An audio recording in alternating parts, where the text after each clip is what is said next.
اللي انتوا بتتفرجوا عليه دلوقتي ده شاب مصري مرمي على الأرض، تم سحبه من خارج السفارة هو وطفل زي ما انتوا شايفين كده عن طريق أفراد البعثة الدبلوماسية. وابقى سلم لي على الدبلوماسية كتير يا بلوحتي. في نيويورك سابقا، الزريبة حاليا. ما هي نيويورك بقت زريبة كمان يا جماعة. طبعا الكلام دوت بيحصل بس في الزرايب. لما بعثة دبلوماسية تمارس الإرهاب على الأراضي الأمريكية ويتم هذا أمام أعين البوليس الأمريكي، يبقى دي اتحولت لزريبة مش أكبر وأقدم ديمقراطية زي ما بيقولوا على نفسهم.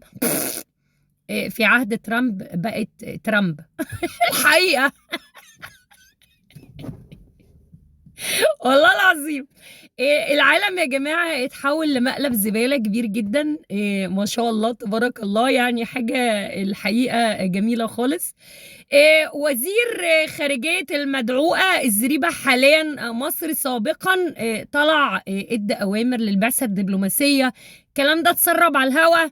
البعثات الدبلوماسية بتاعته الإرهابية between quotation كده اسمهم الحقيقي البعثات الإرهابية المصرية بيتعاملوا تعامل إرهابي من خطف المواطنين المصريين الحاملين للجنسية الموبوءة المصرية للأسف الشديد ومزدوجي الجنسيات المقيمين بشكل قانوني على الأراضي الغربية. بيتم خطف الناس يا جماعة، ومش بعيد كمان يقتلوا فينا ناس علشان دي دولة إرهابية مارقة، وبيتعامل معاها الدول الغربية إن هي نظام شرعي ودولة شرعية، وهم عارفين إن هو نظام قمعي وإن هي دولة إرهابية، دولة مارقة خارج التاريخ والجغرافيا الحقيقة.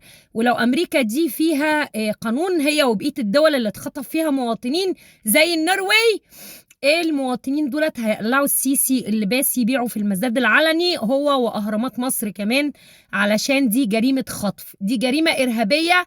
لو الدول دي دول بتنفذ القانون ده هيتم محاكمتهم بموجب قانون الإرهاب، لأن ده إرهاب. أنت النهاردة بعثة دبلوماسية، أنت مش إرهابي. بتخطف شباب مصر وبتخطف أطفال، وكمان دول بيحملوا إقامات وجنسيات دول أخرى.